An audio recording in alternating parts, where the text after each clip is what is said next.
Hello, everyone. Thanks, everyone, for joining us for this conversation. My name is Yasmine Bergner, and I'm a tattoo artist, a spiritual guide through the art of tattooing from Israel. And today I'm going to be the host of this conversation with some very interesting artists and scientists, Revital Arbel, Gaby Wolf, George Nuku, and Sanya Youalli. So the topic of today's conversation relates to, I've given it the broad title of the tattoos of the future, but the title of the conversation spans from anthropology, tattoos, and technology, and the questions about the advent of tattoos in the present and in the future.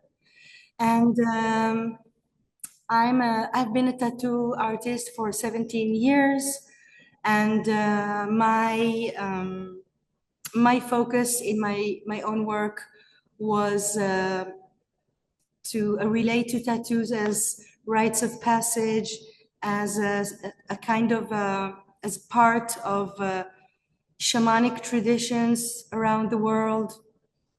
And it became very important to me along the years to incorporate spirituality with the art of tattooing. And in Israel, where I come from, it wasn't like this at all 17 years ago.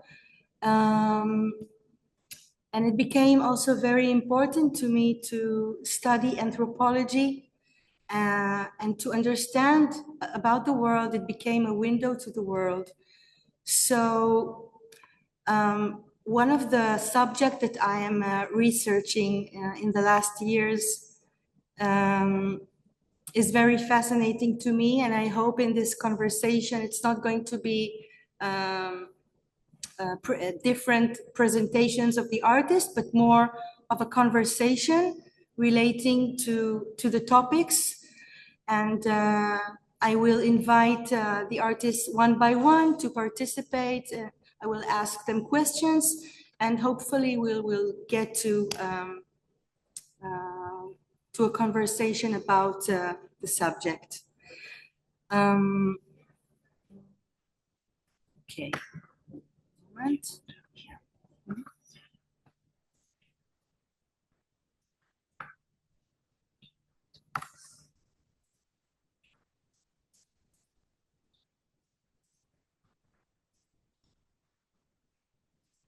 One moment.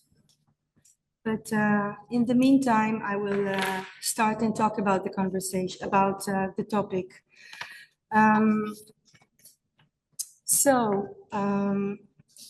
The grand topic of our conversation today is the consciousness of skin. And as we talked about in previous conversations in this forum, the skin is the largest organ of the body. It is both an inner organ and an outer organ. It is the final frontier of the human being to control and to absorb everything from the outer reality into the inner reality. And also the skin also facilitates bringing from the inner part of ourselves to the outer reality. So it's both inner and outer exchange. And from sorry, just a moment. Go ahead. Okay. And from a psychological perspective, the skin is the first place where the child begets his identity through the connection with the parent, through touch, and through echoing and mirroring by the parent. And this is how there is created a mental body, a mental skin, and a personality which can be everything okay? So the whole perception of the self begins from the skin. And this is how our relationship with the world is created. And this is how our intelligence, our vitality, and our mental strength is created as well. And our ability to deal with everything in life. And a lot of researchers in genetics and epigenetics find a correlation between the skin and the DNA and thought and feeling patterns. And actually 70% of our DNA is within our skin. So that is very interesting too. And our ability to become balanced in a mental and psychological and spiritual way is also happening through the skin. So in the last years, I began to find out that there is a big trend happening in the world of tattoos that is really tantalizing and fascinating and also very scary. And to me, from a spiritual guide standpoint, so as a young tattoo artist, I began to I found out this beautiful genre of biomechanical tattoos that relate to the man as a cyborg, a combination between man and machine, and to find our identity within it. One slide forward. Next slide. And since the 50s, the 60s, and the 70s, this idea of the man as a cyborg, the connection between the man and machine is very prevalent and very gives a lot of inspiration to artists and scientists alike. Next slide, please.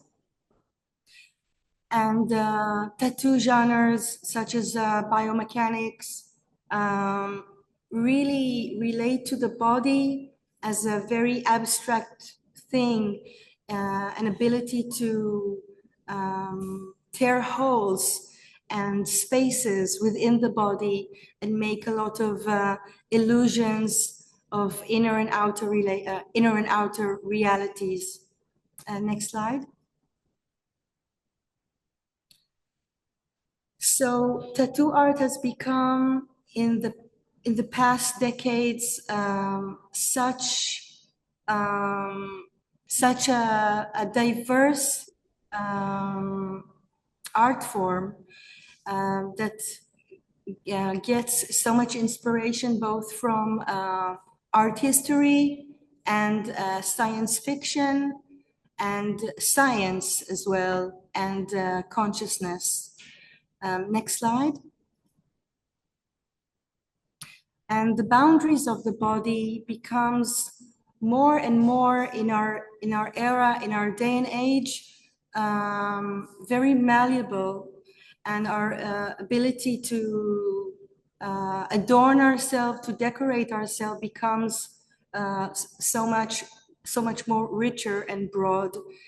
And the identity of what is human aesthetics what is the augmentation of the body is also something that is very fascinating.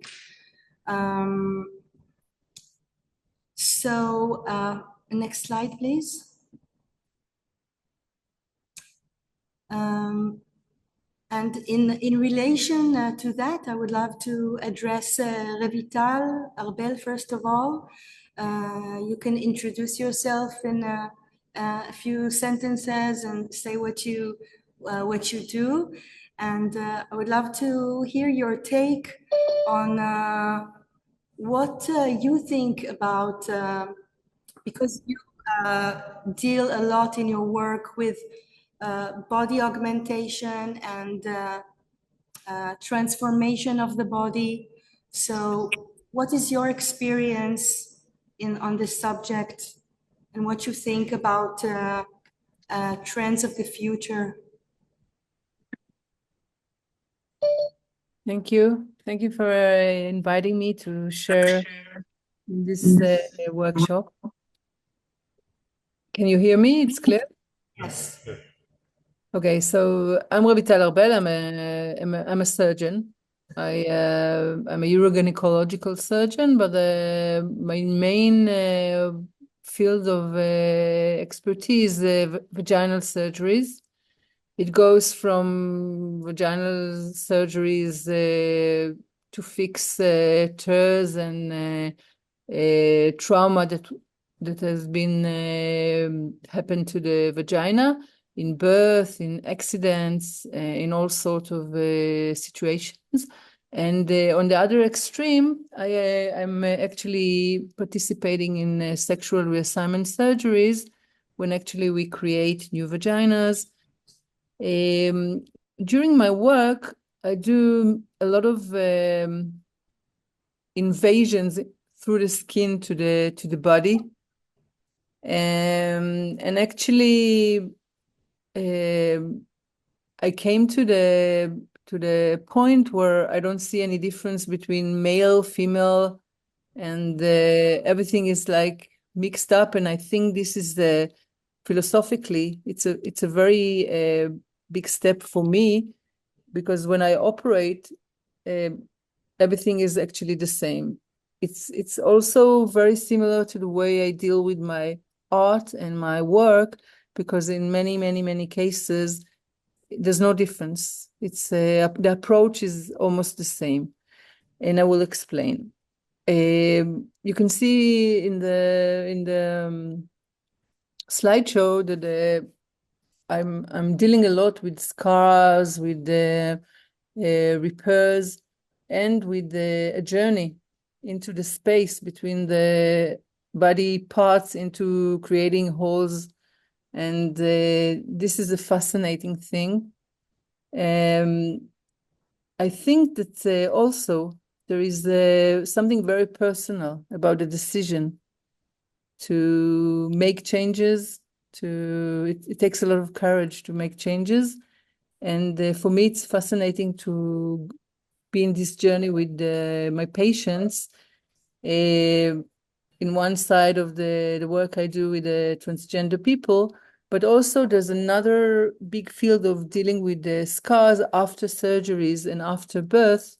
That is also a very fascinating world of molding and refashioning and actually sculpturing.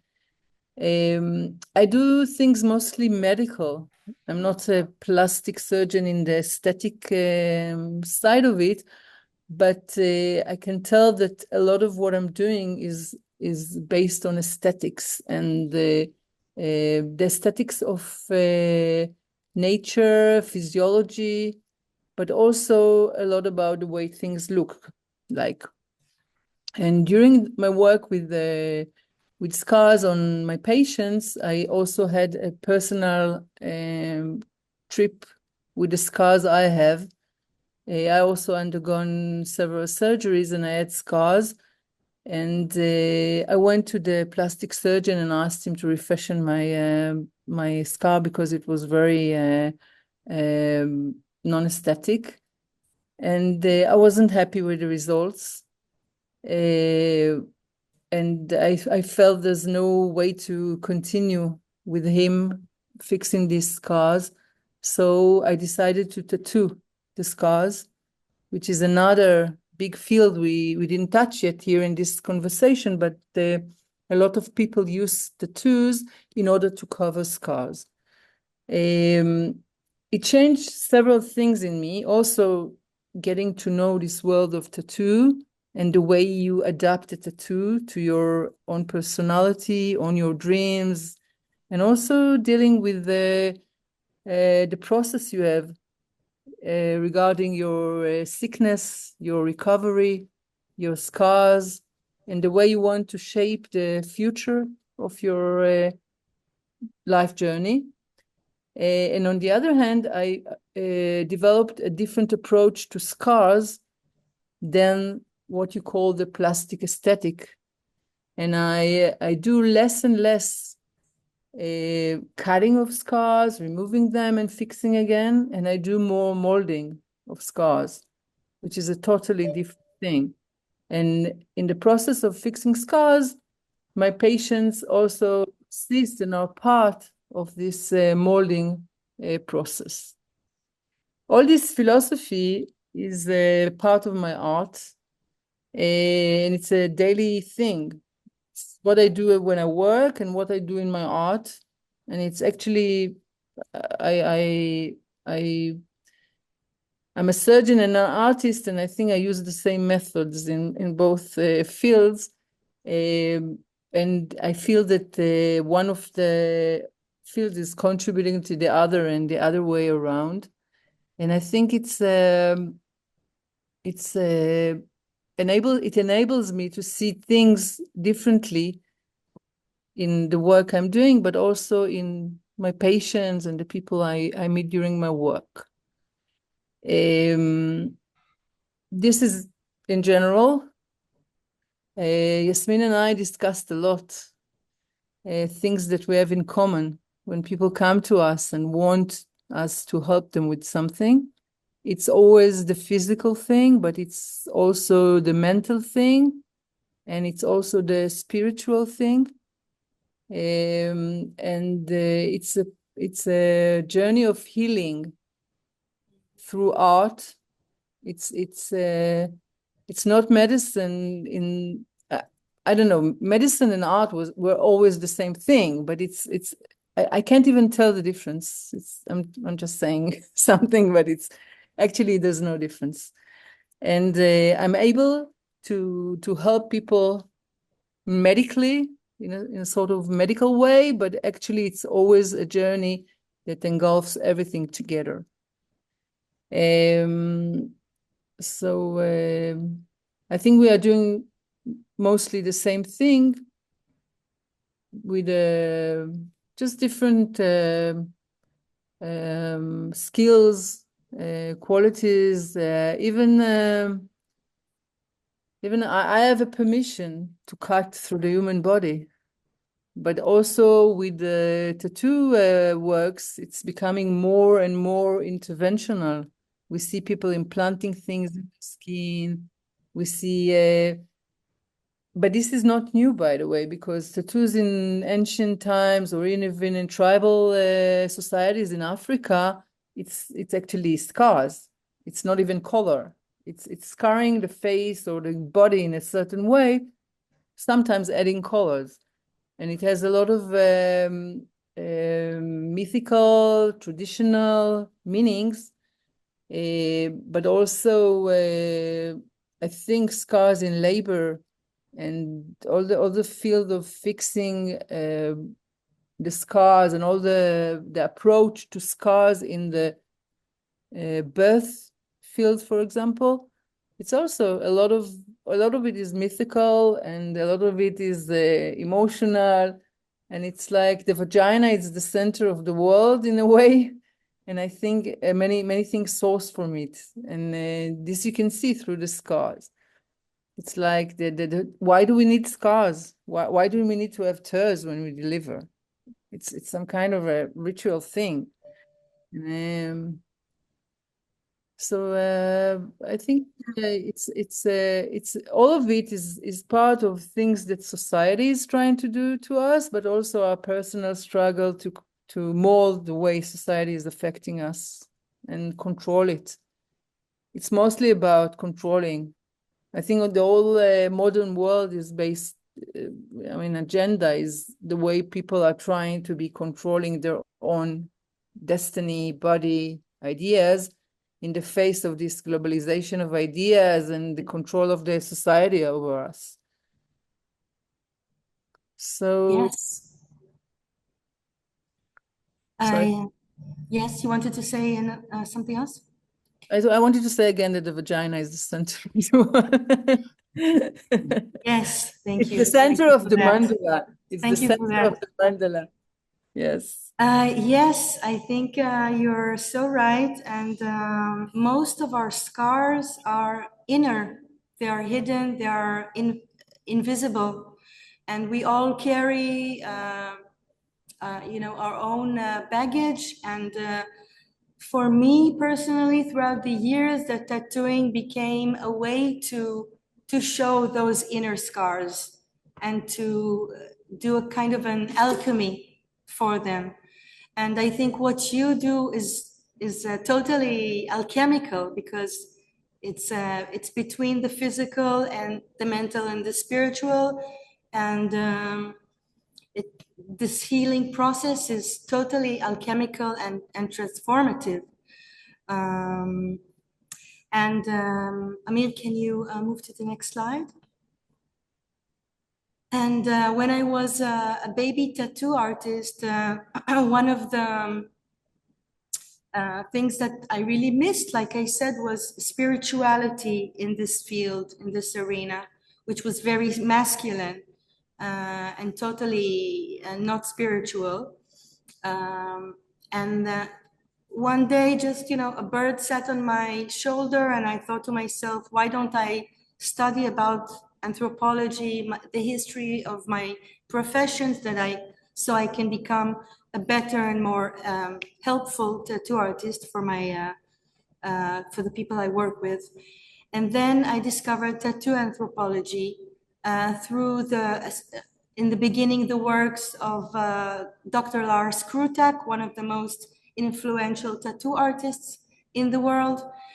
And his book, The Tattoo Art of Tribal Women, really opened my mind to understand tattoo traditions as a part of shamanic traditions, and also to see that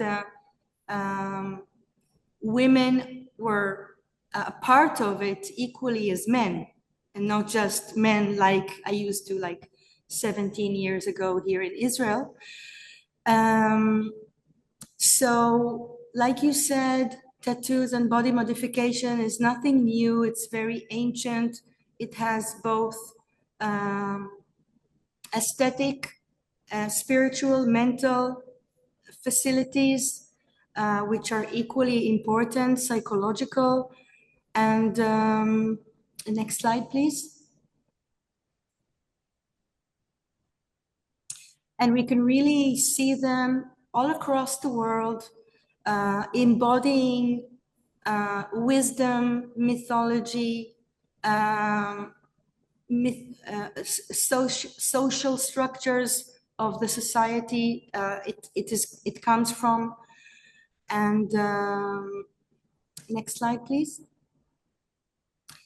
And next question I would love to address to George Nuku, who is also here with us on this panel.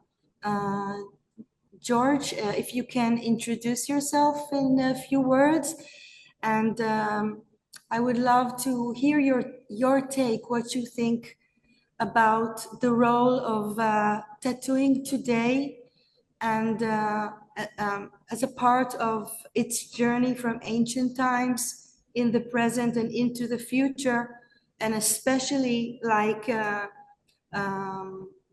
topic suggests, and Revital said, we are in an era where there is a battle between the inner sovereignty of the human being and outer control systems that try to undermine the individual.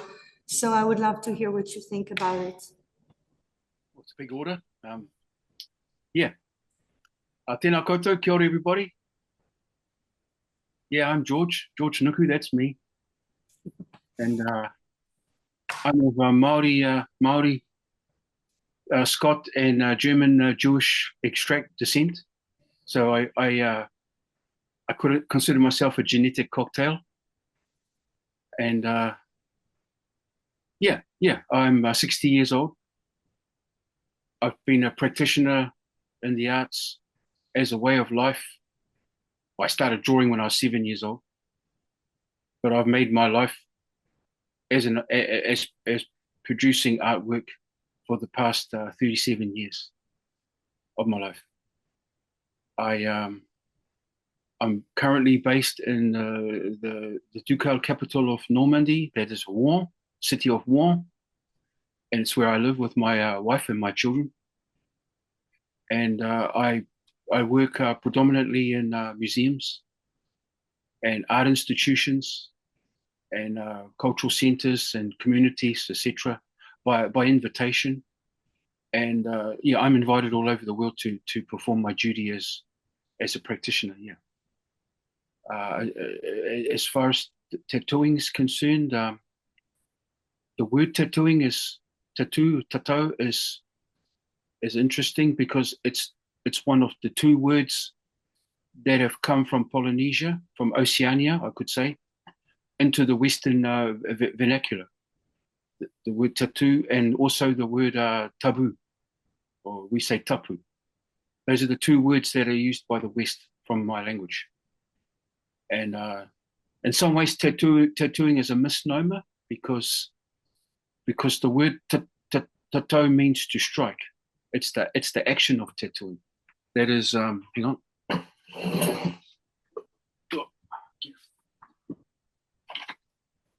Where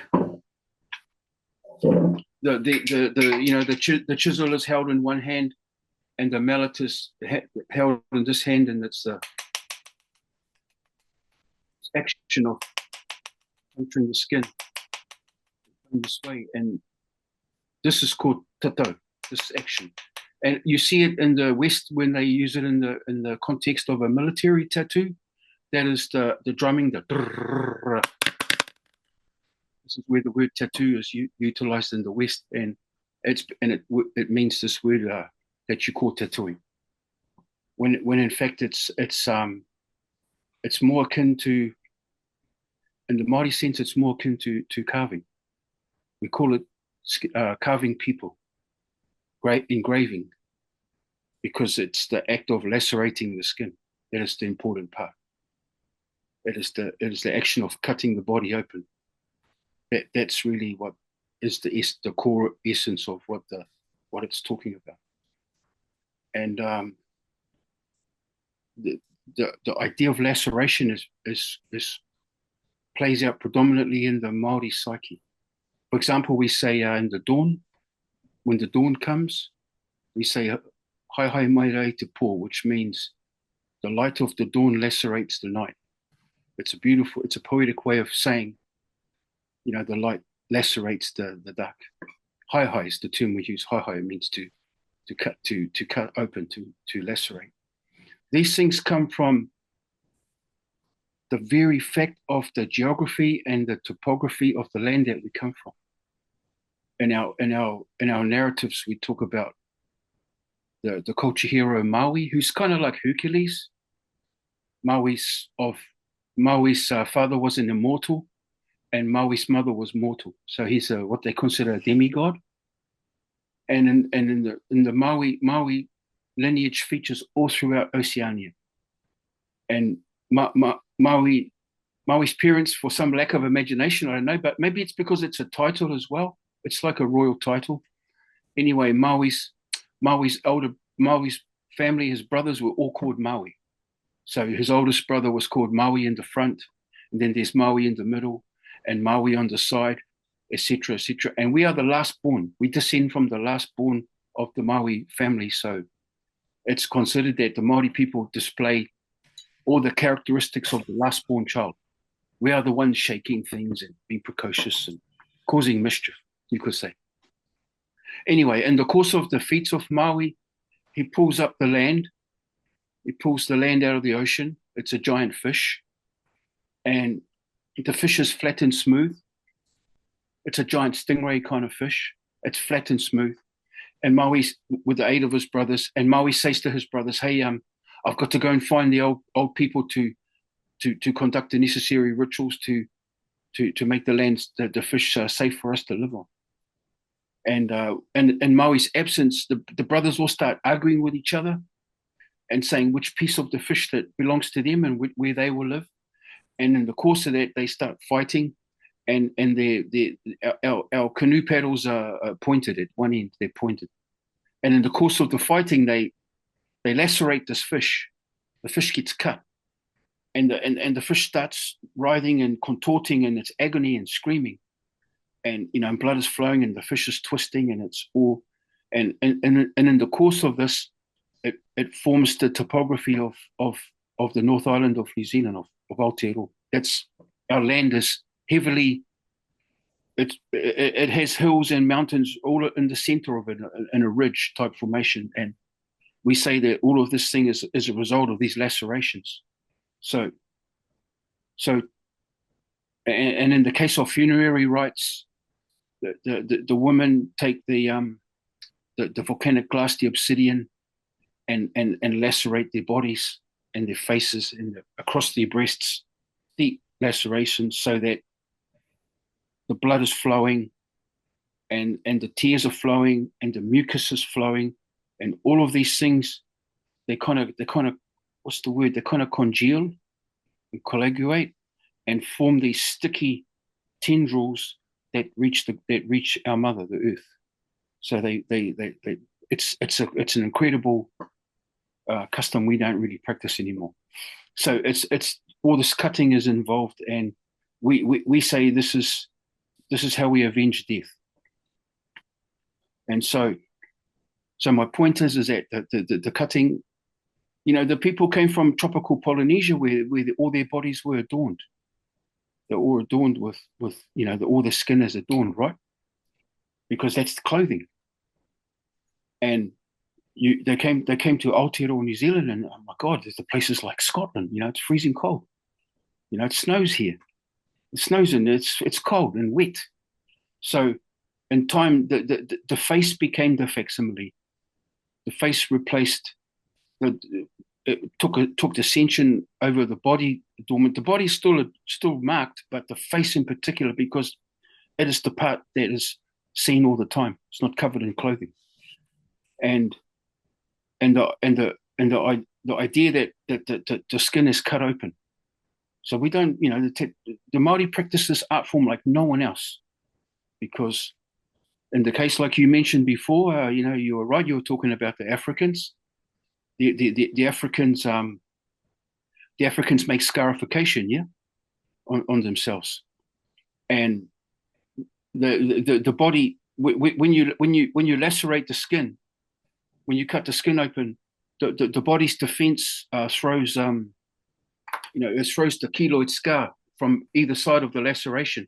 It throws the keloid scar over, and that's the body's defense mechanism towards a laceration, and it builds a raised area, And in the case of the Māori practice, we cut open, and then we went back and recut it again, and recut it again, and recut it again, until it sinks, and it forms a groove. And between these, so you have a groove, and then you place another groove next to that groove, and you're left with a ridge. You're left with a ridge, a groove, a ridge, a groove, like in carving, right? In sculpting and engraving. And this is a direct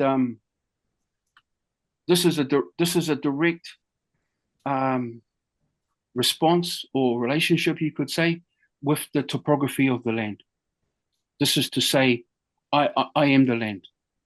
I am carved like the land that I stand on, with ridges and valleys and rivers, etc. And therefore, it marks the territory that I belong to, and the territory that I have authority over, and the territory that I'm responsible for.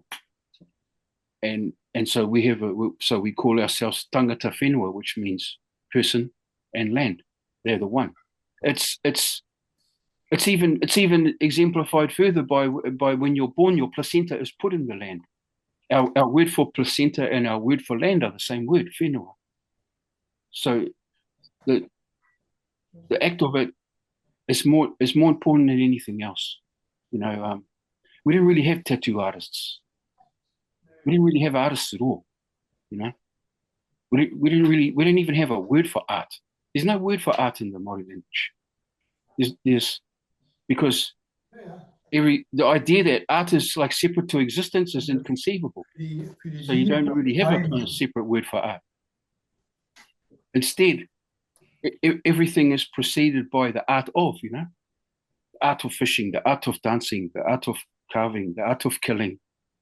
Art, everything is the art of. So it kind of negates the whole point of art. Art becomes art enters our paradigm because of the Western ideas brought forward about of the artist, which comes from the Renaissance and etc., as we all know.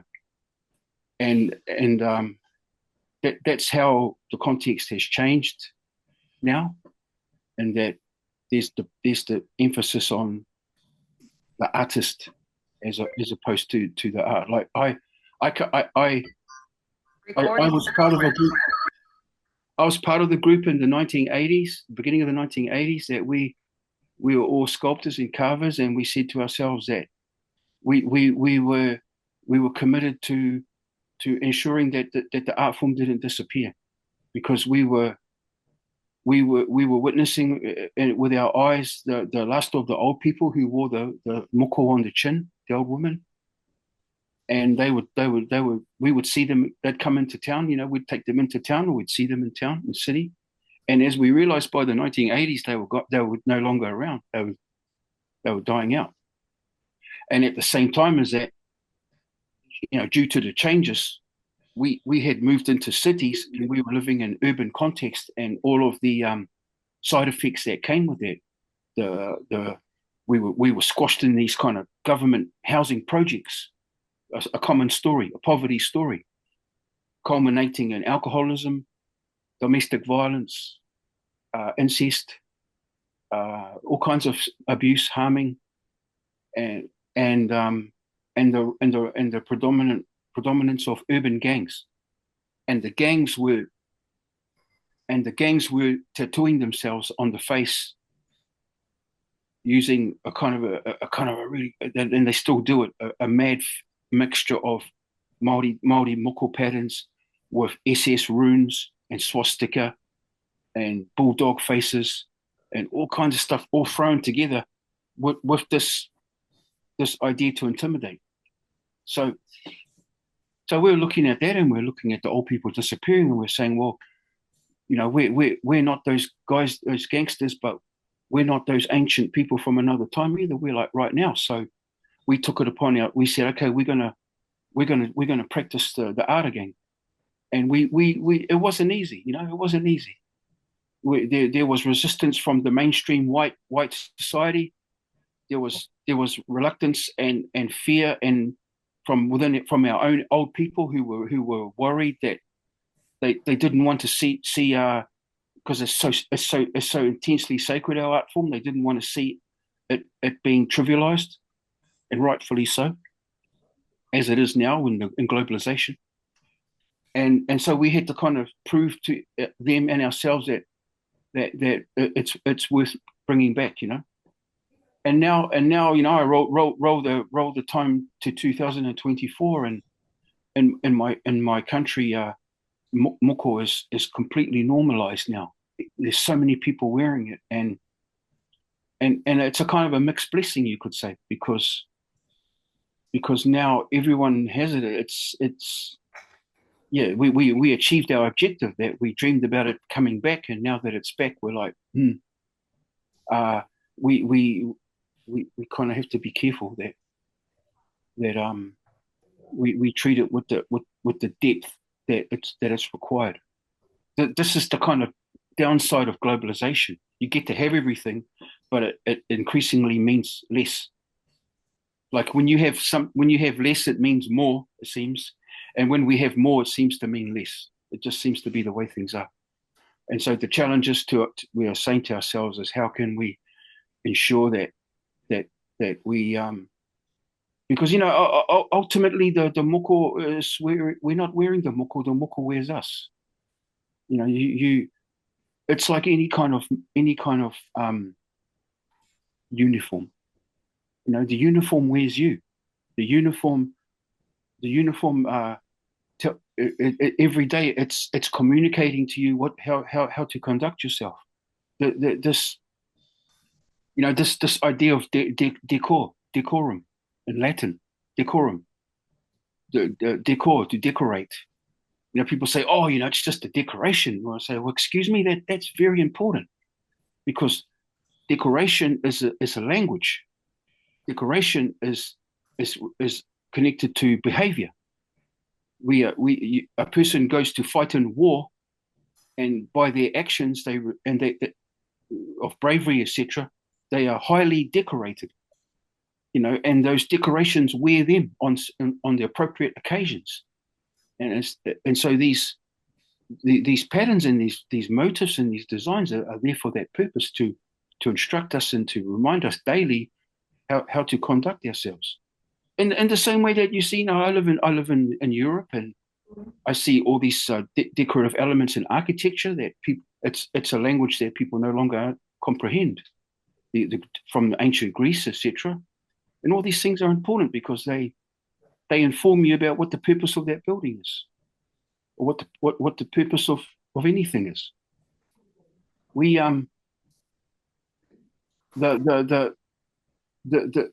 the art form itself is known as the whare toro, which means it's the house of the albatross. Okay, it's the house of the albatross. It's the house of the albatross because the wing bone of the albatross is the bone required, is used to make the implements to carve the face open.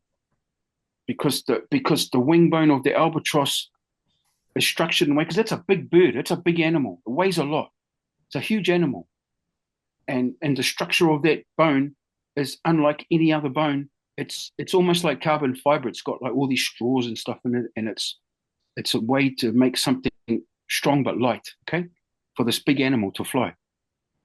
And so this particular bone has shock absorbent qualities that's required to carve the face open, cut the face open. And yes, by observation and and having this relationship with nature, the old people figured all this out. And so we call it the house of the albatross. We put the albatross here. The albatross is here on our face, this part here, because the albatross is one of those few animals that is constantly crying. Tears are constantly flowing from the eyes of the albatross, because the albatross has to keep their eyes moist, because they're in the air, in salty air at sea, months on end. They're in the air, so they have to keep their eyes moist, and they're always crying. And so we decorate this part of our face with the albatross. And we say to each other, when we want to give each other something so intimate and special, we say, I give to you the tears of the albatross. It's our way to express love. And lastly, in this, as I mentioned earlier, the action of moko is like this, That's how the skin is cut open. The albatross chisels biting into your skin. This is important, because this is the language of the albatross. When the albatross sees each other, when they see each other, they throw their heads back and their beaks are like this, and they go. That's how they talk to each other. And so my point is that you can't look at anything like tattooing or anything without looking at it in relation to everything else. Otherwise, it has no value. And we run the risk of fetishizing here. I don't want to make a fetish of anything. We talk about rites of passage, you know, and comments that, oh, but these rites of passage of these days, they're under question and stuff like that, you know. We have no right to say that. We do not. We do not have the right to question anybody's rites of passage, whether they're authentic or not, or that they're false, or that they're faux, or whatever. I don't want to stand with people saying that, because everyone's trying to figure this out as they're going along. You know, they are. We have no right to speak on behalf of anybody's culture at all. We don't. Yeah, I'll just leave it at that. Thank you, George. This is fascinating, and it makes me think about the connection between the private body and the social body, and what you said about the tattoos wearing us as a kind of a uniform, of a kind of a language that is bigger than us. And a big part of the questions that I ask myself, especially in this day and age of globalization and the internet, where we can find a culture to identify with very easily, and just get inspiration from so many areas. And it's a thin line between really embodying something which is very much connected to your soul and cultural appropriation. And of course, we always have to be very careful about it. But also what you said about that we never live in a vacuum. We are like I talked yesterday with Gaby. Our identities are our past, our heritage, but they're also our choices in life, and the things that we encounter and decide that this is important, that this is vital to my life. And it's, of course, it's a personal journey. And You've got to keep moving, mate. That's all I've got to say. We've got to keep moving. You know, we're walking on a trapeze line, like on a wire, and we're all performing this ultimate balancing act between directing and being directed by the changes. That, because change is constant, and the trick of the key obviously is balance. And the trapeze artists tell us that the key to balance is you must keep moving, whether it's 2 steps forward and 1 step back. It doesn't matter. It's still movement. The moment we stop moving, we're off the wire. Game over. Yeah. Amir, can you bring back the slide? Thank you, George. Is Sanya, are you here? I can't see you. Okay. About Sanya? Yes. She will come, maybe it's just an hour. She will join in 10 minutes, maybe. Maybe. Yes, okay.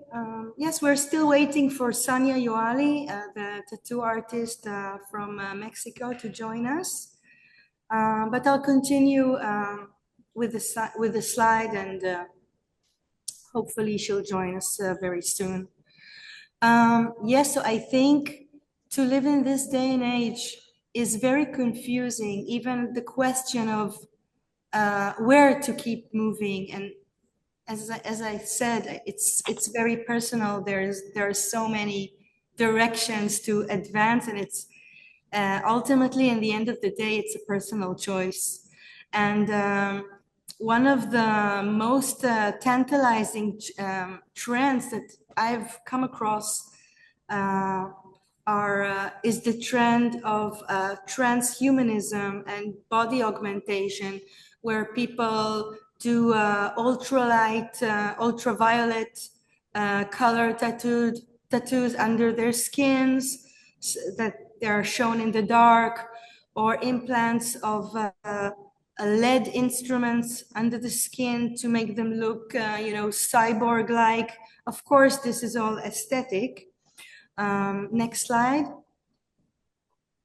And a lot of researchers in transhumanism talk about how maybe in the future, like the artist Orlan, who implanted silicone add-ons inside her foreheads to make her look augmented, and she does also digital portraits of herself that are inspired by different cultures and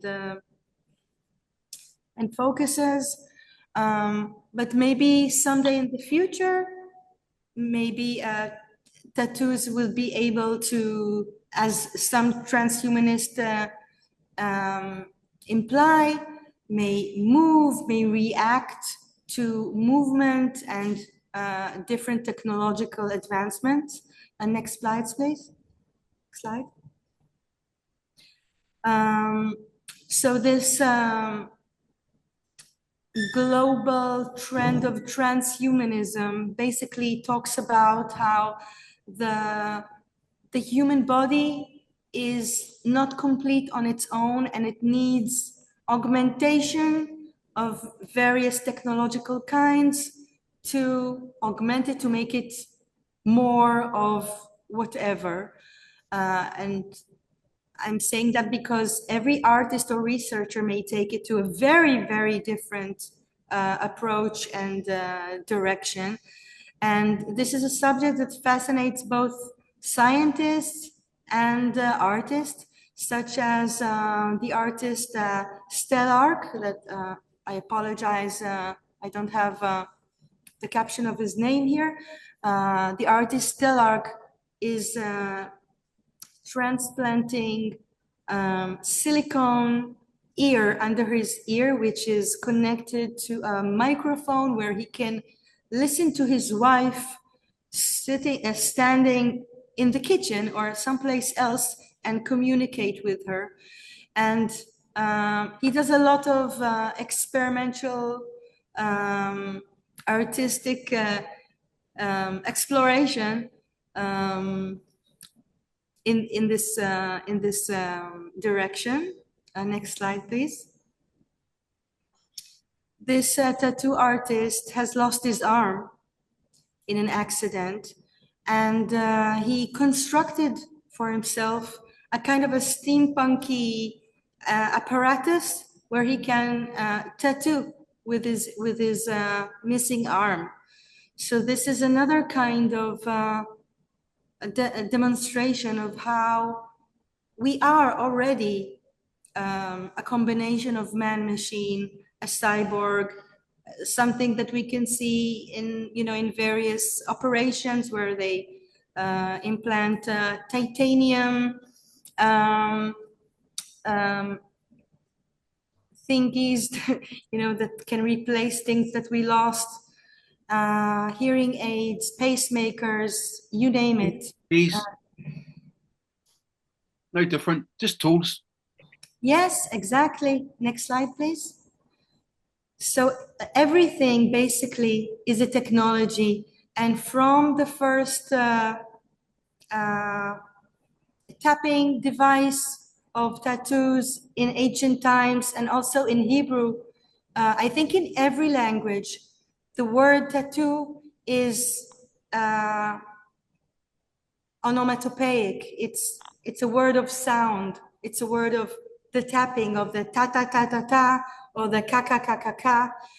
And but from the most basic tool to the tattoo machine that we use today, and to transhumanistic hyper technological advancements, everything is on the spectrum of technology, of course. Next slide.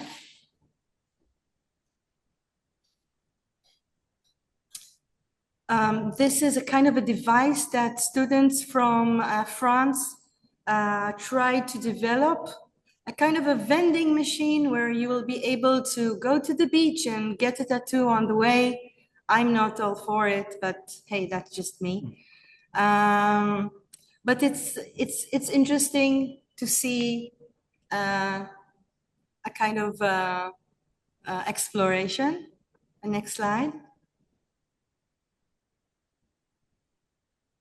Anthony Antonellis is a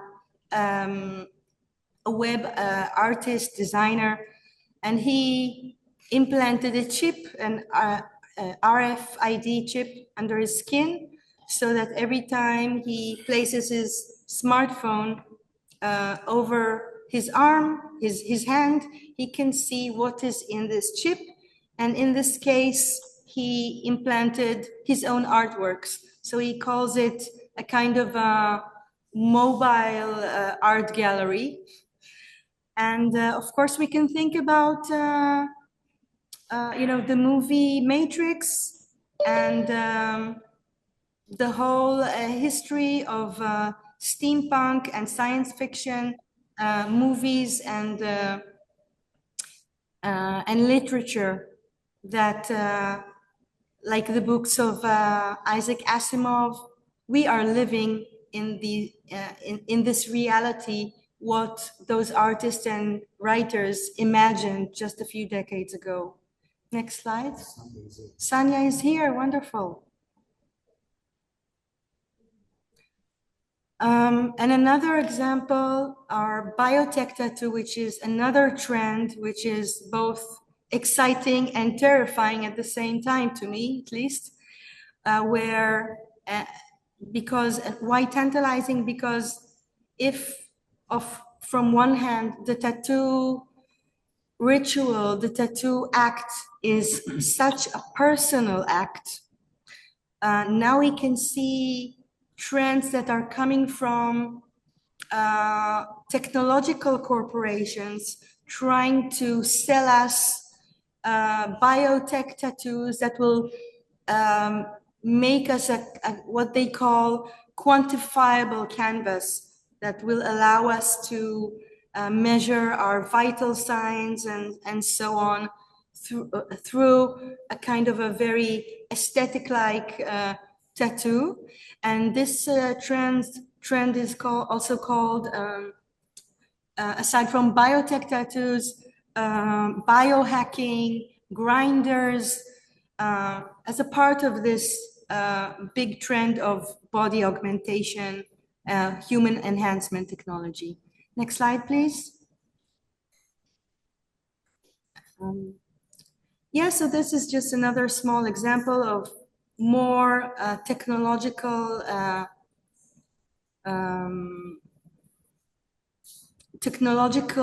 ideas, not necessarily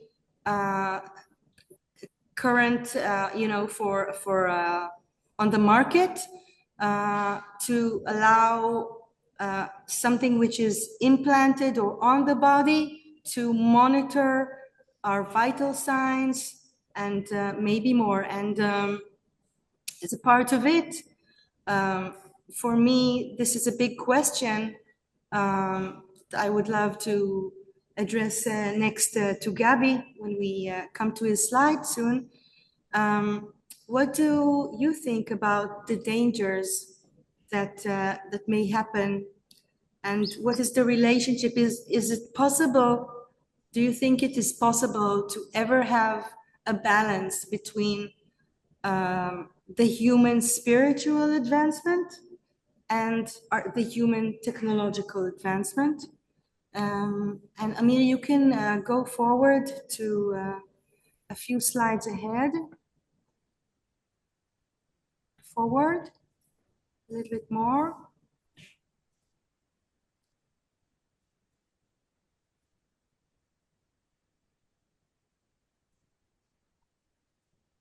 Yeah, a bit more, yes, we can get to those slides later. I think Gaby's slides are in the end. Yeah, 57. Yes. So Gaby, you can introduce yourself in a few words and tell me what you think. Yes. I'm Gaby Wolf. I'm busy with tattoos mainly for Jews. So what I do is I make Hebrew calligraphy for tattoos. ما كلمتين people I work with are obviously mainly Jews, and except for the expression that is part of the practice, it has a lot to do and aims at spiritual connection to our own culture. I am muted. Anybody hear me? Yeah. No, okay, good. And I feel that we all agree here that spiritual connection, rooted to it, is in the best case scenario the aim of the technology. So when I think about the technological advances that were made possible in the last, depends what we think, but like 15 or 15 years, to start answering your question, I feel that the dangers of where we're going with this is the question we ask. We stopped asking the question, what is good for human beings? What is the need? What is the basic need for human beings?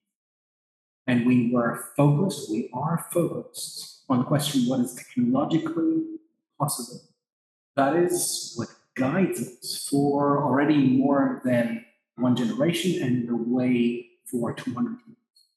Before we reverse that question, we will not have good answers to how to avoid the dangers of basic technologies.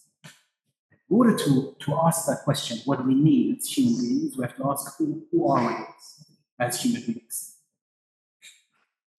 I know it zooms out a lot, but I think it's inevitable to ask that question and hence to ask the question about the future of the tools without focusing on who we are and what our needs are.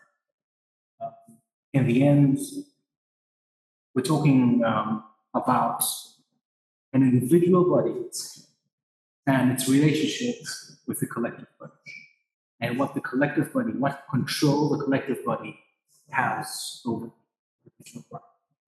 And I feel that in some of what you said yesterday, but as well some of what you said today, there's an assumption that this control that technology allows us is a new thing. And I feel that is something we should challenge. The control of the collective body over the individual body is not only present since the beginning of history, I feel it's inherent to being humans. We can't think the individual body as a part of the collective body. So now it's technology, but before that it was religion, or before that in between was statehood or laws in general. That control of the individual body was always there. The question is, in order to deal with that, in order to challenge that control, what do we do? And as a result of challenging that control, we can get to the question, what do we need from technology? What do we need from the tattooing of the body modification of the future? So what do you think? What are the basic human needs? A very complex question, because there are some basic human needs, but we have to think of ourselves as dialectic beings. And as dialectic beings, each of us has slightly different needs. We have a lot in common, but the spiritual needs of me as a Jew are possibly not the same spiritual needs as George's.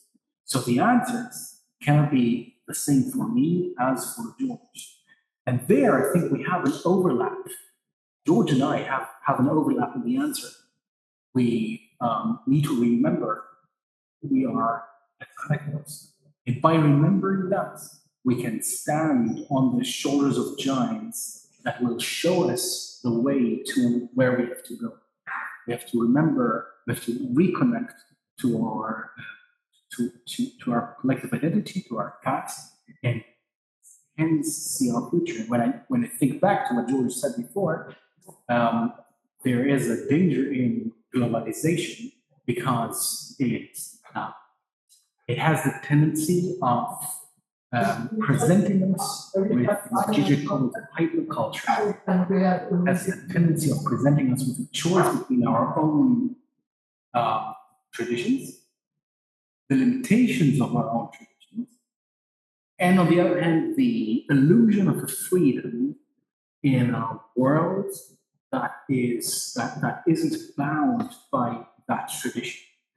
The problem is that this hyperculture, which is it's what we're presented with on social media, but as well in general in our society, that how hyperculture doesn't have spirituality, because it didn't grow. It's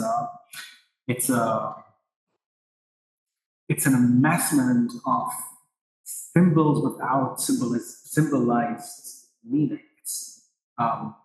It is a bag full of cultural phenomena that are not interconnected. If you think of, we talk about tattoos. So if you think about a Chinese tattoo, 20 years ago, were like loads of Chinese tattoos on white skin. You know, there was always this joke. You know, somebody walks in with a Chinese tattoo, and somebody asks him, "What does it mean?" The person says, "It means I have courage." And then turns out that it doesn't mean courage, it means chicken soup. But the joke misses the point in it, because even if it does mean courage, the word, the Chinese symbol for courage on a white shoulder has lost its impact, it has lost its semantic field, it's lost its cultural context. In order to understand who we are, we need that cultural context. We need a language. We need the boundaries of who we are in order to understand what we mean. This is something we have lost. By remembering this, we will find the answers to where we can go. And if tattoos can be the vehicle of remembering that, tattoos have to connect to our collective identity, to the smaller collective identity than general human.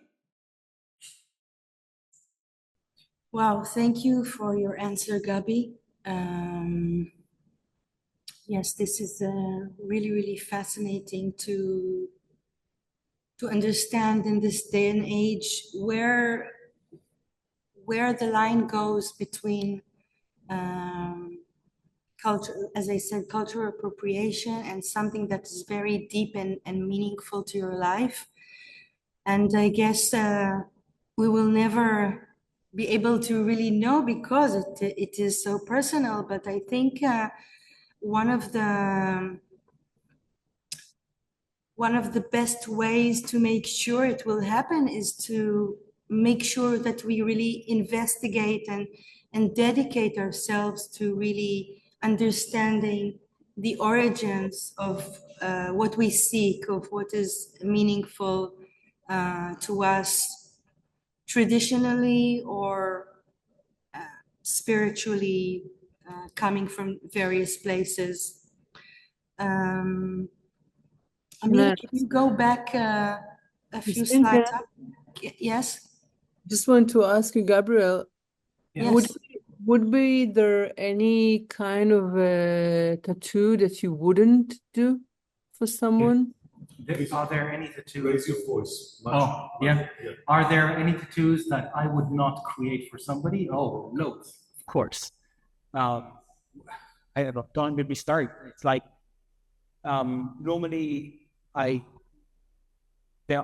there's no week in the past 10 years where I didn't say no to 2 or 3 projects. But this is kind of my personal conviction. I don't, I wouldn't tattoo homophobic tattoos.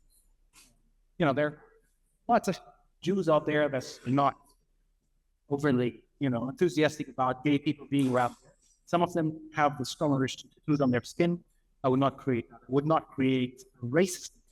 So anything that I disagree politically, but as well, I wouldn't create a tattoo that I feel hurts the person. Tattoo the power over us and human beings as individuals. It's always an expression of an identity, either an already existing identity or an identity we're aiming at. If I feel that the identity somebody wants to do on himself or themselves is broken, they don't hurtful towards themselves or towards others, and that happens to be more than works wants to assume, I would always say, yes, I'm here to help you, not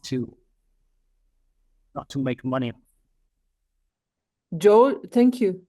George, would be anyone you wouldn't tattoo? Anything you wouldn't tattoo on someone? I don't make tattoos anymore. Okay. Okay. But I wanted to speak more about what Gaby just said about memory, and that if I could just add something, I'll be really brief. As I explained to you all earlier, I'm a métis, right? I'm a mutant of these two worlds, both the Occident and the autochtone worlds. And on one side of me, I'm told, so they have completely contrasting views of time and space. You couldn't get any more opposite. One half of me tells me I walk kind of linear, you could say. I walk into the future, and the past is behind me as I walk into the future. And then on my mother's side, it tells me, no, you kind of walk more in a spiral, and I'm walking backwards into the future, and the past is in front of me. I face the past. It's in front of me. We say past in front. And as I'm walking backwards, with the past in front of me, the past is unfolding in front of my eyes to create my present reality, and the future is behind me. So, if the future is behind me, then I'm saying, that means that the future is a memory. The future is something I remember, and I know. Hey, I'm not here to say one is superior to the other because of my makeup. I have to look after the two equally, the two views of time and space. But what my point is that I really sincerely believe that our future is connected in memory. That's where our future lies, in our ability to remember what is essential. What is essential, that we must look after each other, that we must look after everything, that we are part of everything, and there's no getting away from that. And if you want to talk about, when you said about, well, what are the things that we could say where the overlap, what you're saying, Gaby, where the overlap occurs, well, for example, we could talk about freedom. Now, the definition of freedom, say for someone like me at the moment living in Western Europe, may be somewhat different to a definition of freedom, say in Gaza right now, just as an example, right? So obviously it's relative. So how could we then address an idea of freedom where you could say universal, or for want of a better word, a universal definition? And what I think you're left with is that it would have to be dignity. It would have to be dignity, that we'll talk about what's important, that would be the thing that would set us free, dignity. No matter who we are, what job we had, or what position we're in, what circumstance we're in, that the dignity is the thing that would set us free. And so, yeah, I concur with you about these ideas of memory and future. I think it's right. I think it's dead right. We say that like all these lines on my body, on my arm. I'll give you an example on my arm. I'm trying to show you, like all these notches, right? All these, I'm covered in them. There's millions of them. They all represent creation memories.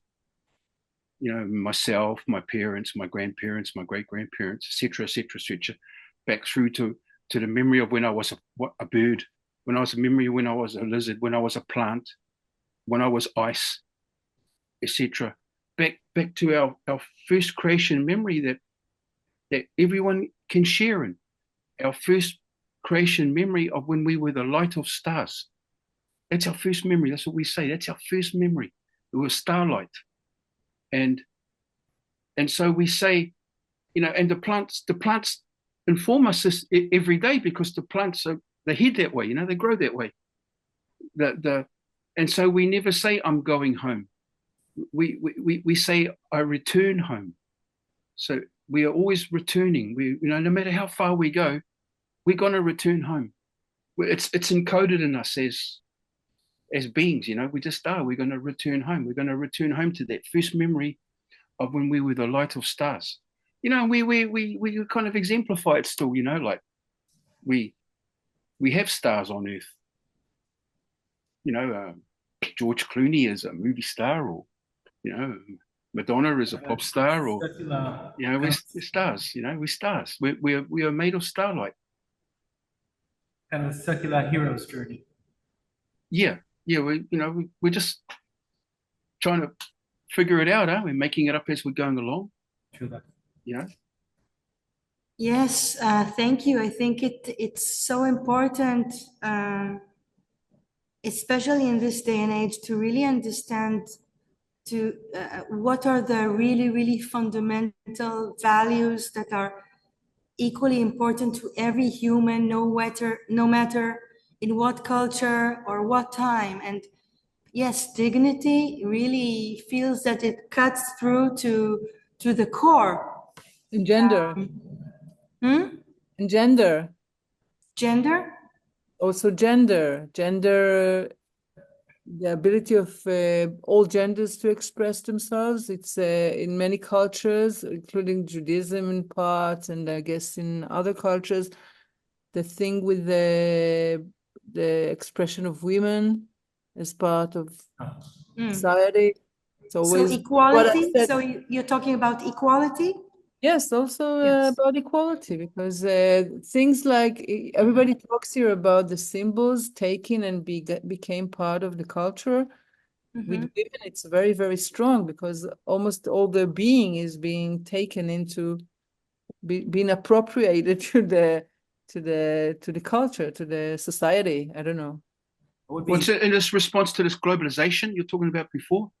The strength of these I'll speak once again from where I'm from. The strength of it is coming from the fact that it's qualified by death. That's what qualifies it. That's what authenticates it. It's death itself. If a mistake was made, a payment had to be made.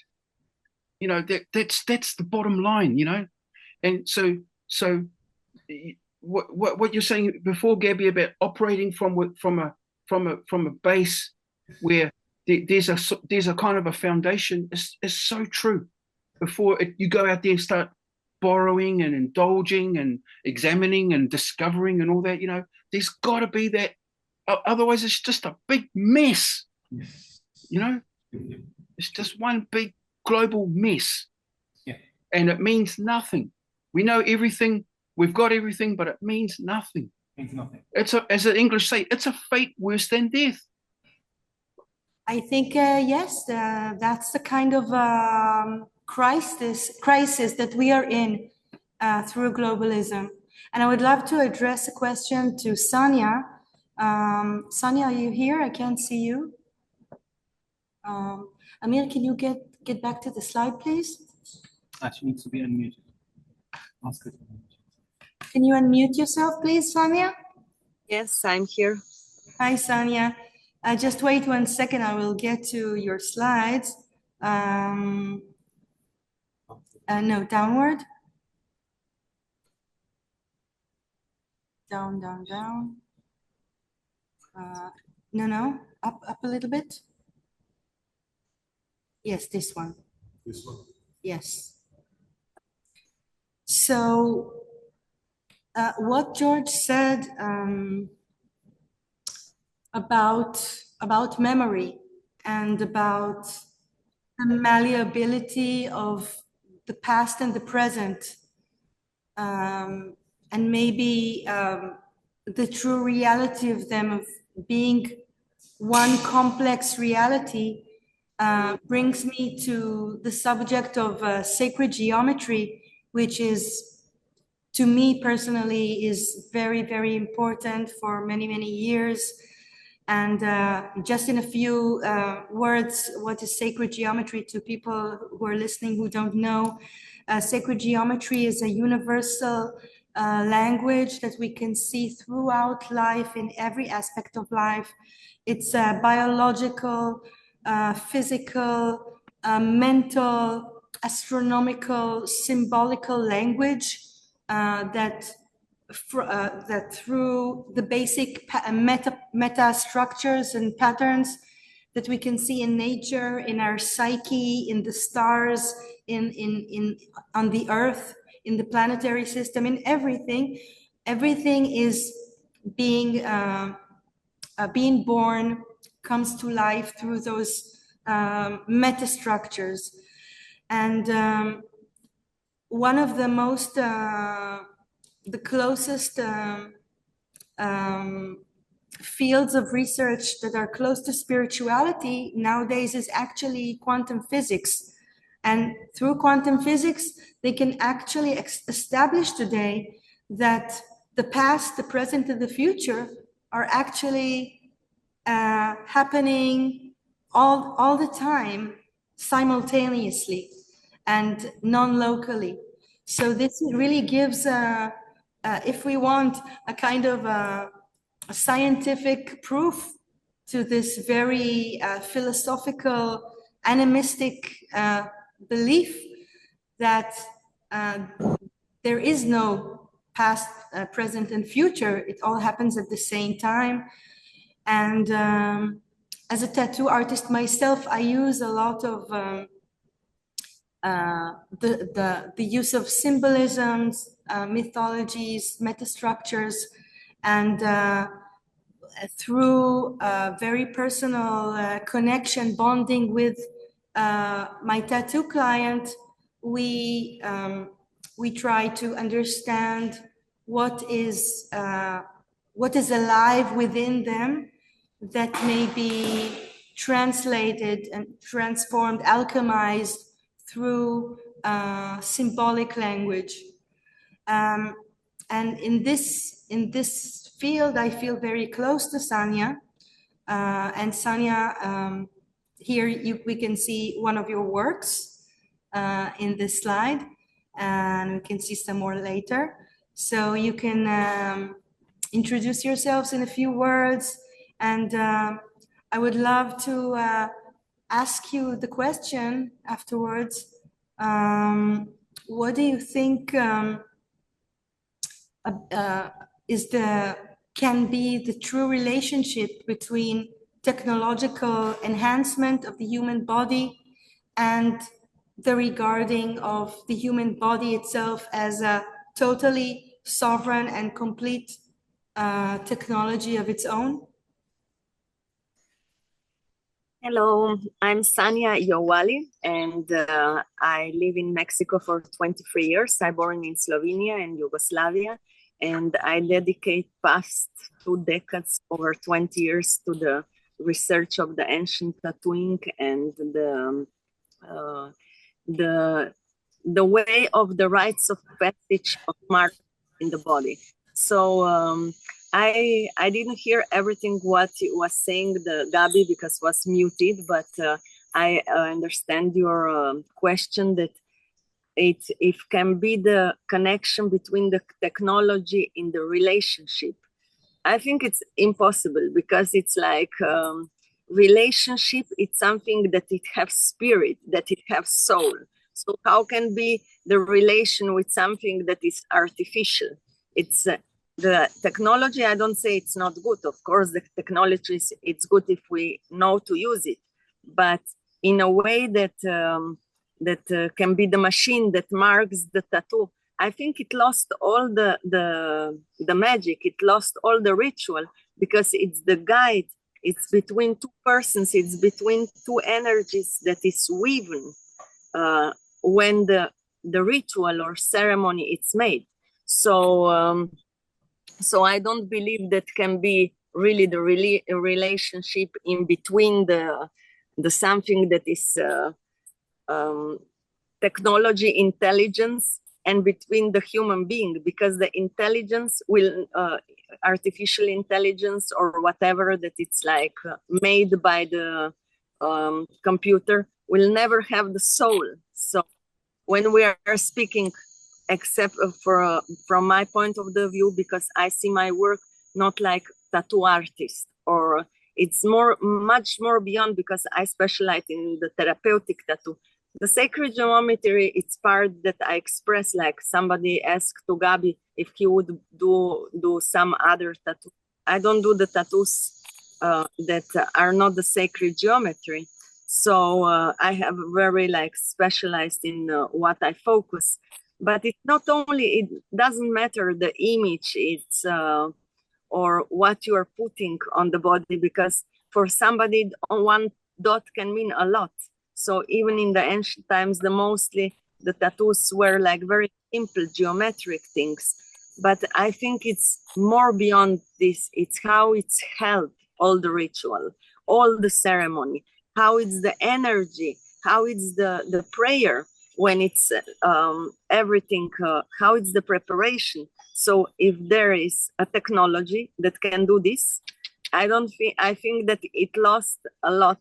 It's not anymore the energetic.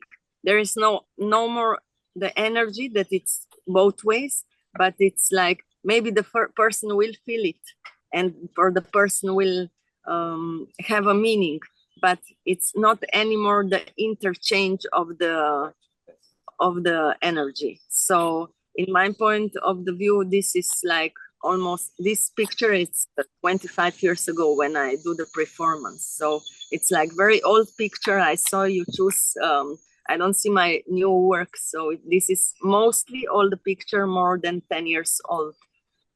And yeah, this is my point of the view of the technology and the working with the human being. There cannot be something that can supply the human being, because the spirit, the soul, it's only in the human being. So for example, this kind of the tattoo that you show now, I wouldn't do anymore. This is like probably 15 years old tattoo that it's now on the screen. So we are also evolving.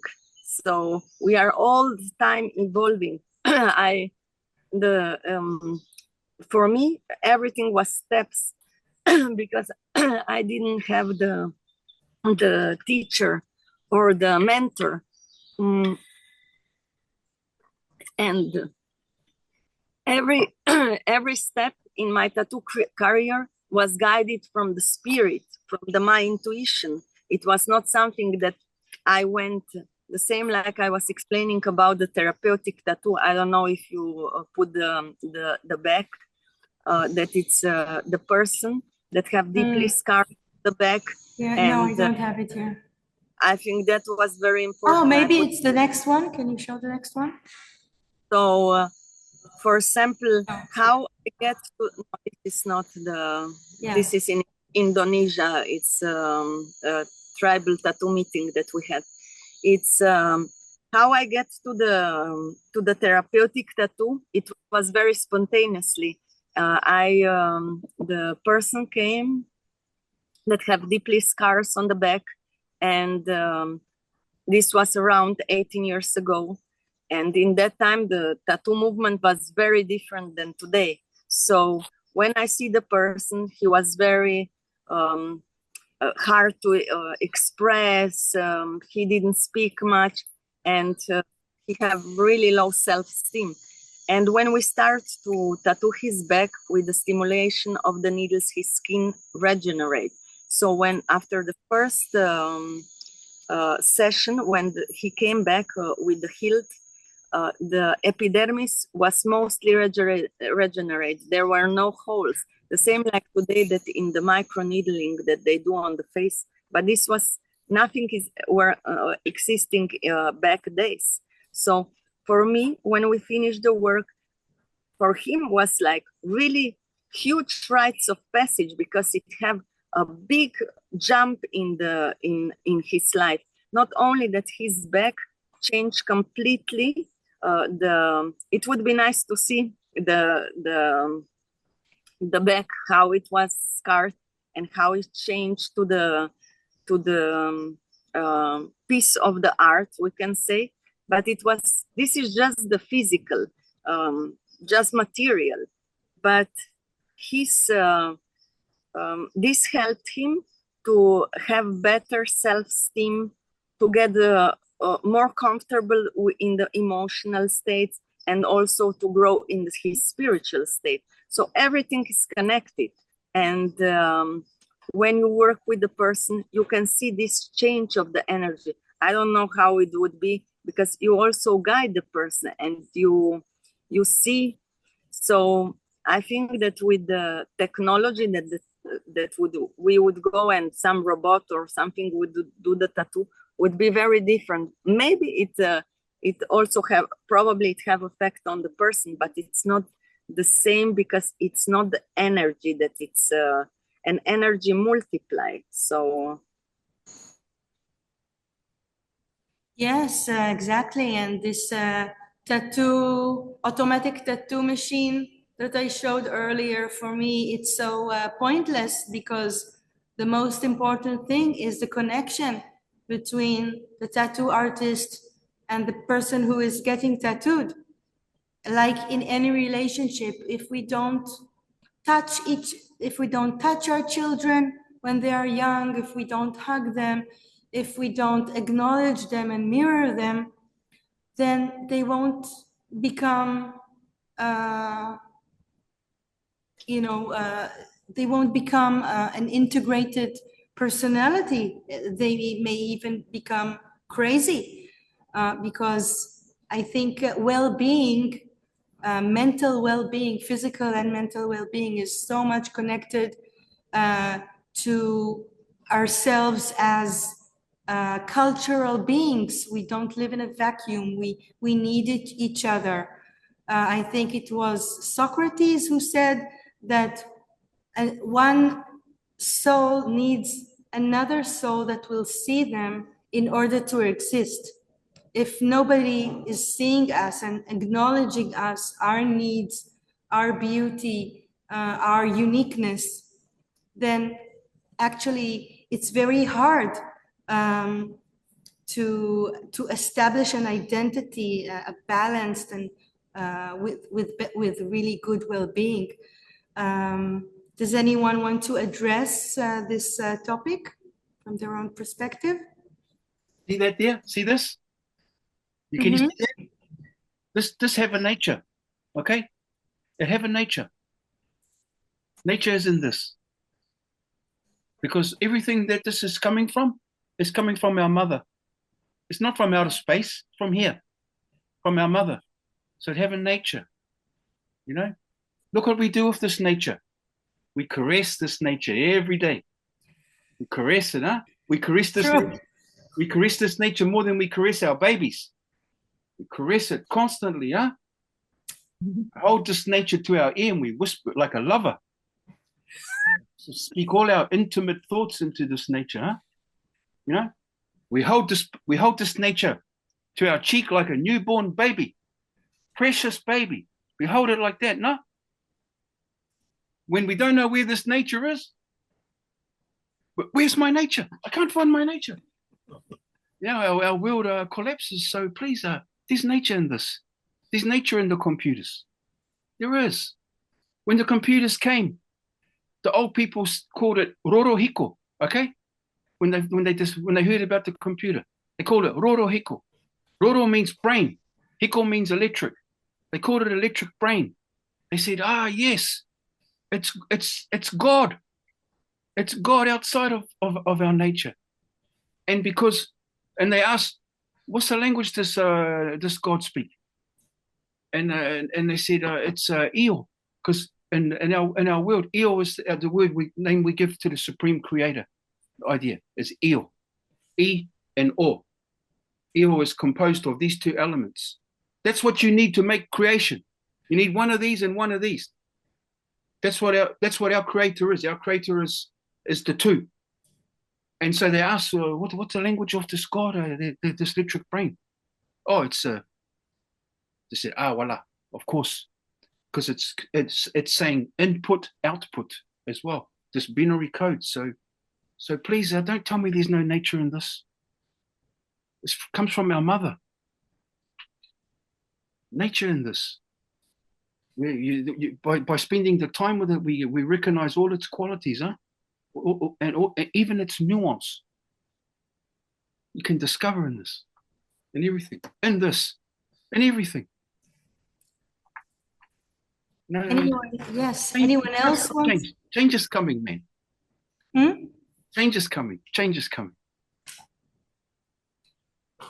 Anyone else wants to address? Yes, I feel that already in the art, in the acts of doing, we overcome some of the loss of touch that we have experienced in the last 20 years or something.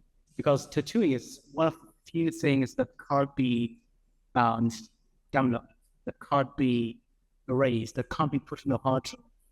So yes, we should be very careful tattooing things that make spiritual sense. We should be very careful to not tattoo harmful things. We should be very careful to create art rather than just copy other things. We should be careful to connect to our own identities when we tattoo, but at the same time, let's remember that what we do inherently is already a part of the old world, and the good part of the old world, something we want to carry into the new world, to what not touch the art existing in front of our eyes all the time. Let's, tap ourselves on the shoulder and say, hey, we're doing, no matter how badly we did something, we're already doing something. Voila. Yes. I want to add something. I've been thinking all through this presentation that we have to remember that tattoo is a powerful thing, and it was used even in the past for bad meanings. It was women that were considered being of low moral were tattooed, or criminals. We don't know if they were proved to be criminals were tattooed. People in the concentration camps were tattooed. And also during the process of healing that Sanya was talking about, and we have to be very careful. Also with what Gabriel said, it's sometimes the tattoo can make a polarization between people, between cultures, what is us and what is the other. And also, when you try to heal somebody, you have to be able to recognize your powers and what can happen from the things you are doing. And maybe just remember that the other creature is also the creation of the same creator, and there's no one true thing. It's like something that is evolving, and it's a work that works between the one who is making the tattoo, the one who is receiving the tattoo, the culture around us, intercultural, and to use tattoo in a acknowledged way, not use it as it's not something everybody can do. That's why it's an art of tattoo, and I think this is important because even I was telling Yasmine before that even in the 7th of October, some people were recognized. Their body was recognized by the tattoo they made. And the families even took this tattoo and put it on their own body. And this is a very old way of using tattoos to memorize and symbolize the one who were departed or dead. And all this is a very powerful thing. It wasn't created just by, it seems like, to some people, it seems like a fashionable thing, but it's definitely not that. It's a symbol of our humanity, about the connection between us and nature and gods, whatever. And also the healing thing. Not everybody can heal. It's not in medicine and not, of course not in tattooing, but this is a very very important distinction between who is an artist and who is a healer and all the things between. And I really sympathize with what you said, Sanya, because sometimes I feel, even I'm a doctor and I got all my regular education and training, some of the things I'm doing are very, very unique to me. I don't know. It's like also in that you can create your own little world by a process of learning and learning from your patients, from the people you make tattoo to. It's all a combination. And I think this workshop is very important because we combine these cultures, these different worlds, and also different professions in a way. And I really want to thank you for managing to do it in such a whole way. Thank you. Thank you. Anyone else want to add? Sanya, you want to add something? Like just what you said about post-October 7th Jews.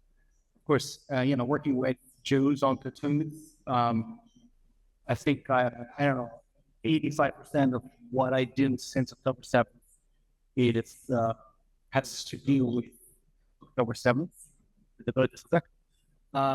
It's something fun, respect. Okay. And you mentioned people being recognized by their tattoos.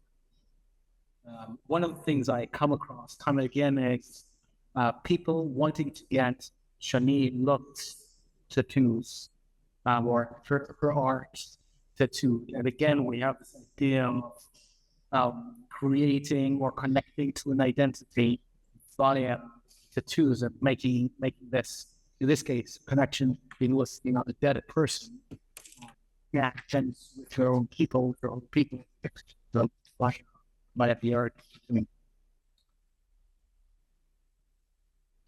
Yes, I can add to that also from a tattoo artist perspective that after the October 7th, I didn't feel that I could make tattoos for the people who asked like memorial 7th of October tattoos, because it really felt that there is no process in it. It's just the expression of like raw pain. And of course, I'm not against it. And I think it's like everybody's right to do whatever they want. And there is nothing I can say. But for me, personally, as a professional, I would rather do some inner work with the pain, with the hurting, with all the trauma. Because of course, when the trauma is so fresh and raw, you are still so much entangled with it. So I think also what you said, Revital, before about Holocaust tattoos, and of course the Jewish Holocaust is not the only example where people, also the Armenian Holocaust and the Coptic Holocaust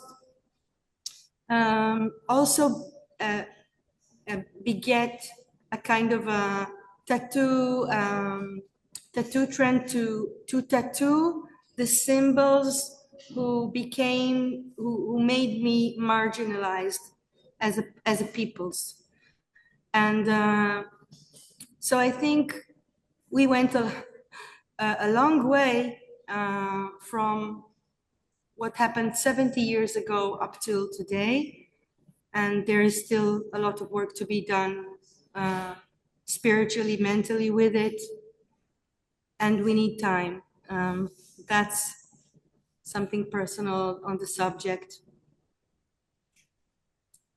Sanya, you wanted to add something?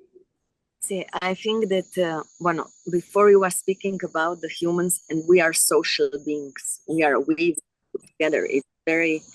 I've been hermit for 20 years living alone in the jungle, but of course we are always social beings. And about this that you're saying, that the people do the tattoo to memorize something that it's how, for me, it's very important. Every ceremony, it have the intention. And even not the ceremony, in daily life, we should have the intention. The intention is very important, that it guides us.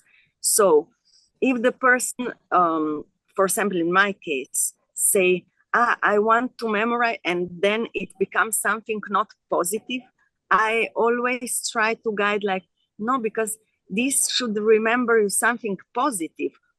Because if you put something that reminds you on negative or not positive, it's bringing low energy. So it's very important, like, to focus on the positive, so to bring the energy up. And of course, like, for somebody can mean I don't know, some star, something bad, and for somebody can be good. But because this is again like what is good and what is bad.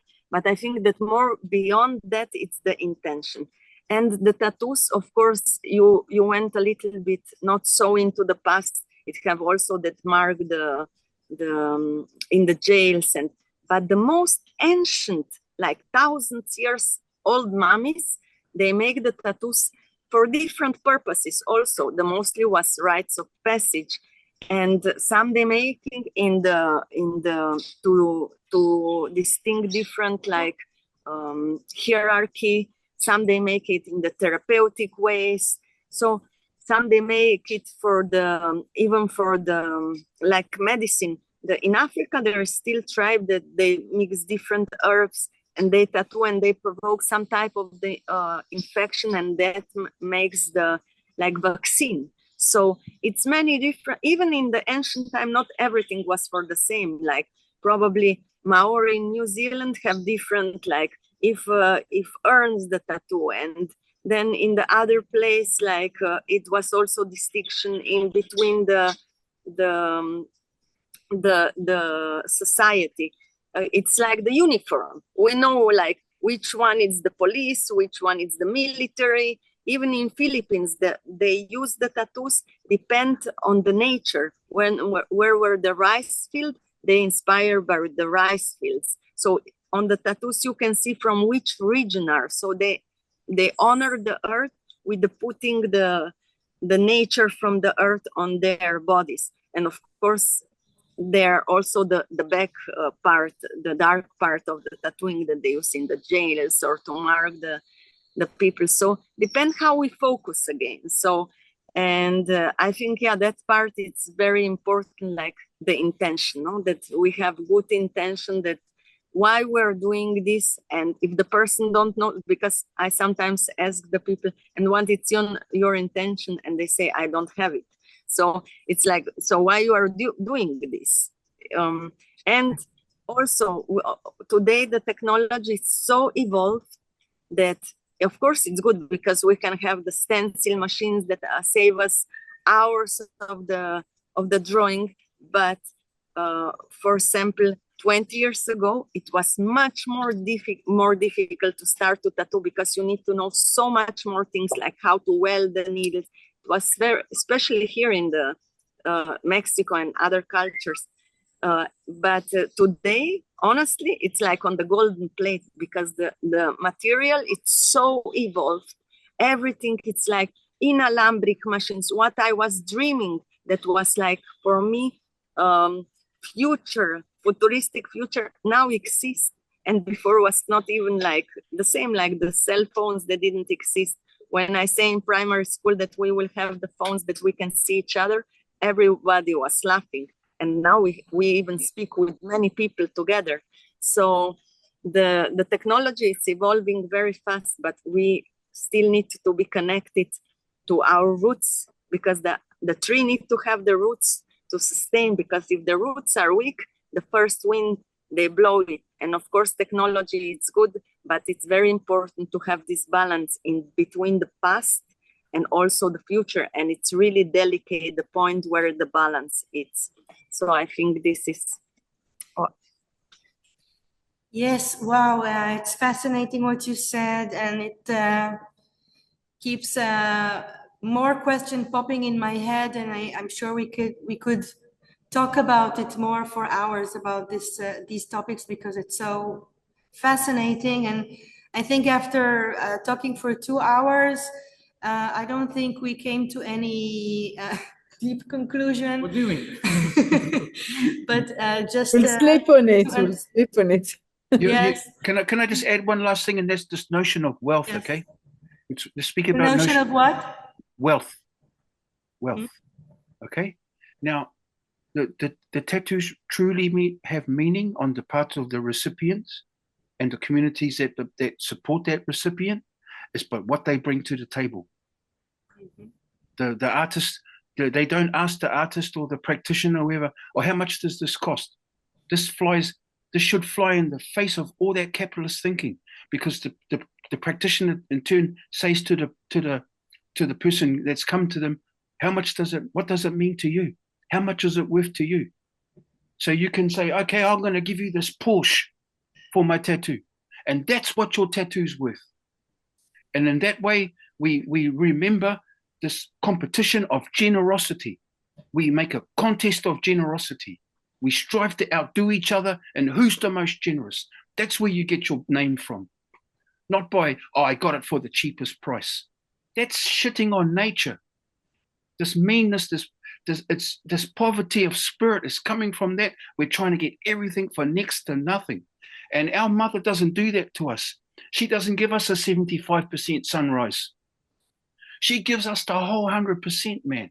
She gives us rain without condition. It falls on you and me and Donald Trump, whoever, equally. There's no condition there.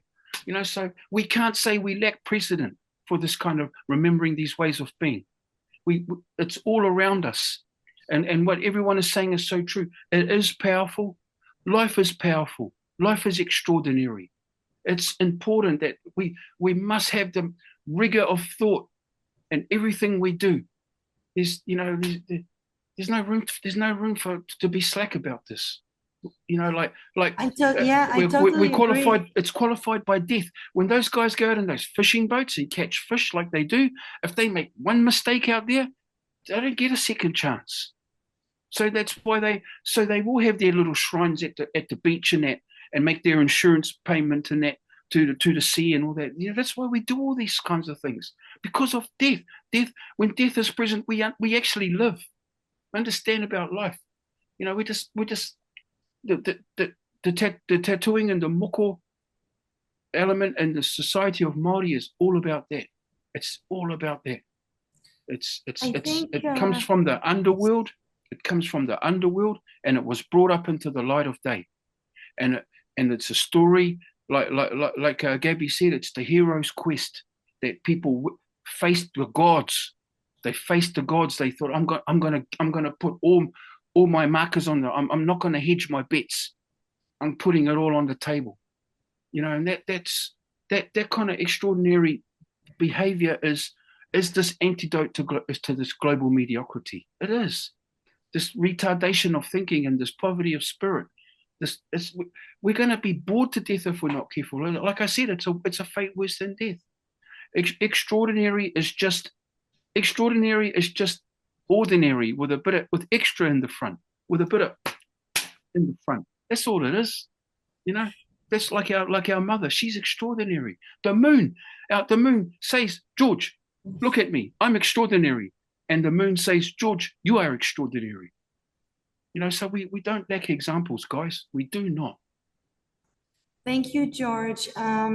We need to conclude in a few moments. So I'll just, if I try to wrap everything together, I think what we realize that I think the deepest thing that maybe the human need is the search for meaning. And I would love for more meaningful conversations about, is there a possibility to find the most fundamental needs for the human beings that are connected to this root value of dignity? And like you said, George, the best things and the most important things in life come for free. The sun, puts her rays for free, water emerge for free, plants, trees, all for free. And I think it all comes down to respecting our innate nature, our Mother Earth, Gaia, and ourselves as a humanity, where no one is lesser or more than, we are all connected. And thank you very much for all the participants and all the people listening to us. It's been a blast. Thank you.